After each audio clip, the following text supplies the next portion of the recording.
So here's my rewatch and somewhat review of Fantastic Four, 2005. So how will this go? Basically, I will be just sitting back and just, reminiscing and talking about this movie and what I enjoyed about this movie and what I disliked about this movie. And it's pretty much like a review, but kind of revisiting these movies and giving my take into now, how the movie kind of lives up to now. How did Tom do well for this movie, or did Tom not do so well in this movie? And we'll get to that when we get to the Man of Steel rewatch, because that movie is a perfect example of something aging well over time. But this movie, let's get into that.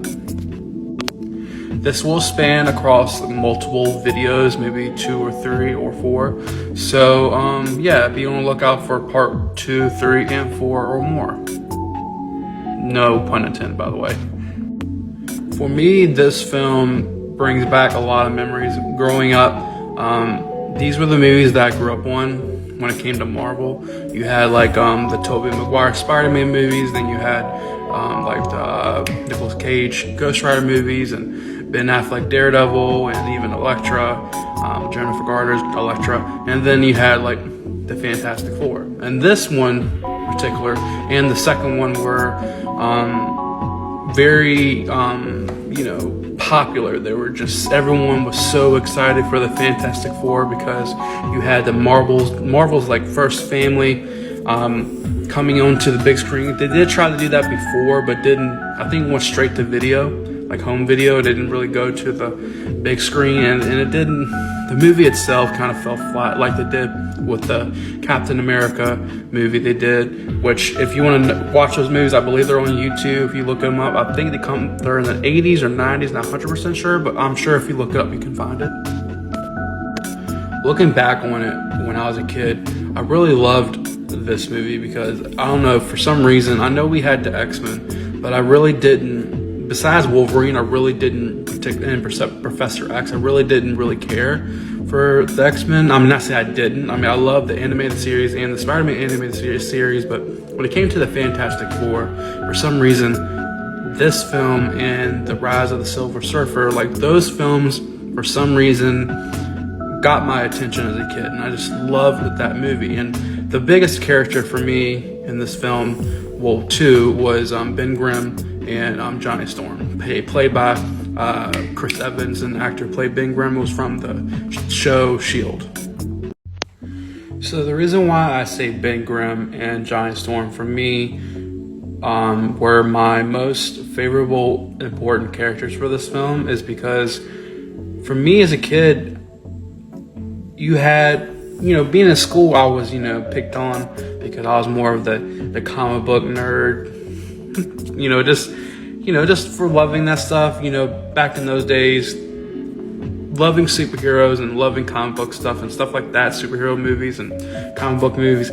Those weren't popular at the time before the MCU. Just to remind you, this is before the MCU days, so it wasn't as big as it is now. Now it's cool to love these characters and stuff like that, but back then, so watching these characters, everyone knows Spider-Man is my top superhero of all time. He's my number one besides Batman.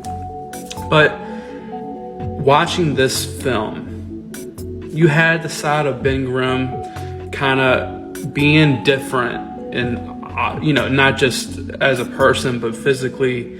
He was loyal to Reed Richards as, friends, being a best friend. And always having his back, but also kind of, doing so much good. But then things happen and he becomes this rock kind of thing monster, no pun intended. And the world treated him like a monster. And for some reason, that story alone and that whole arc in that film really hit home with me. And I love that. But you also had the flip side where you had Johnny Storm, and he played beautifully by Chris Evans. I think this is him actually in his element, before he gets to the Captain America. But it was like seeing someone like us, someone that loves this stuff, loves the powers, and love but he's also cool. He's the nerd that's cool, because it's kind of hinted at. And there's a lot of hints and a lot of Easter eggs in this film if you really pay attention to like some of the Jewish background for Susan Storm and their family. If you pick out the necklace she wears at the end of the movie and throughout the movie, but Johnny Storm was that kind of that cool, famous character that was like us, but he was cool, and he was getting the chicks and riding the coolest cars. And I mean, the first time we see him in this movie, he's literally riding on a Harley, driving towards the launch pad, and like with this other chick in her convertible, and they're making out while riding towards. And then Ben Grimm's reaction to it, I just love that. I can't wait to see what the MCU does with their Fantastic Four. But that scene alone, I loved it as a kid. The cons of this film, yes, there is some sort of campiness to it. There's an element to that. But it's way more grounded as a film. Not super grounded compared to like The Dark Knight or even Spider-Man 2, even though that can be campy as well. But this, I mean, for the time that it came out,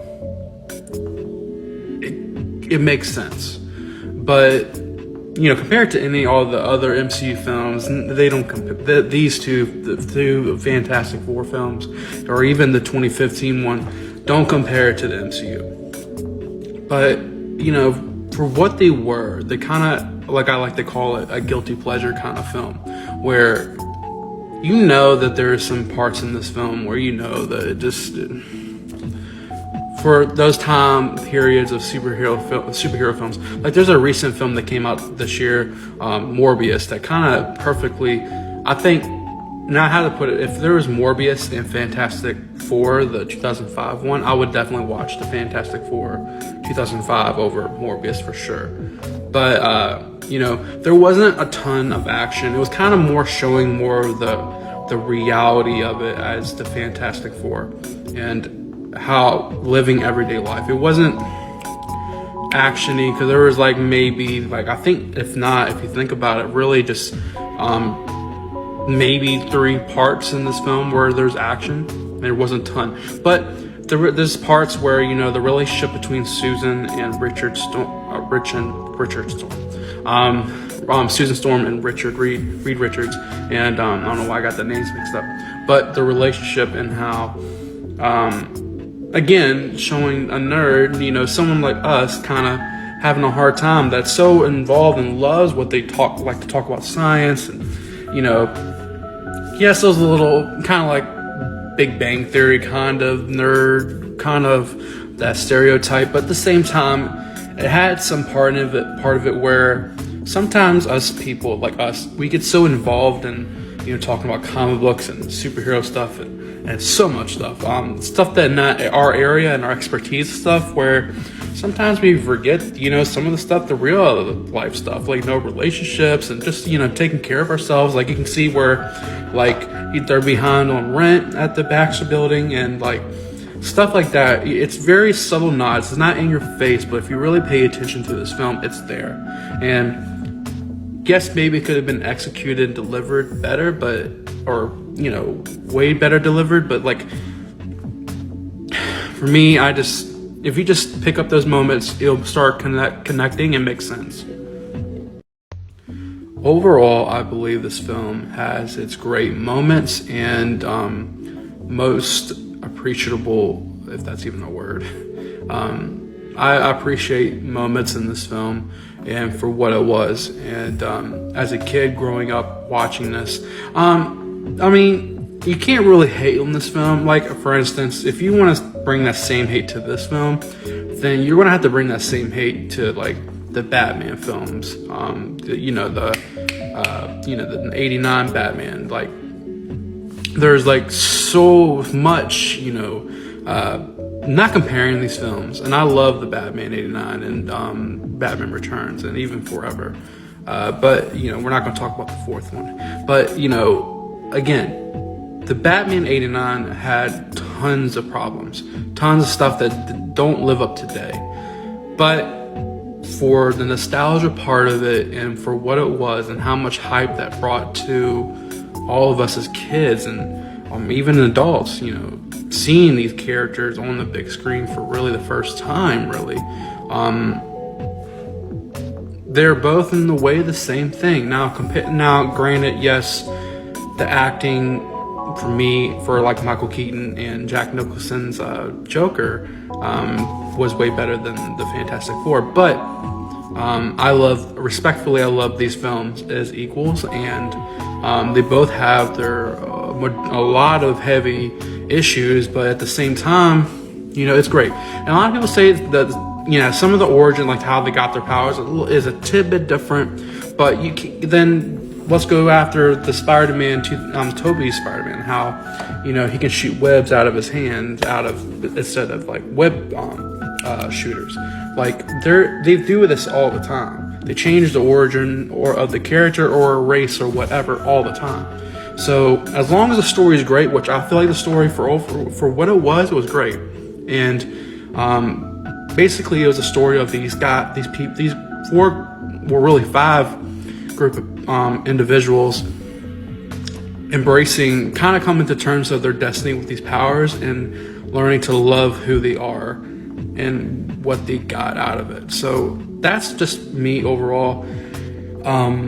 If I had to give this movie a rating though, I would definitely give it a respectable like 7.8 out of 10. I mean, this movie has some quirks, and like the score overall I think was okay for the most part. I love the theme of it, but everything else with the score I just didn't care for.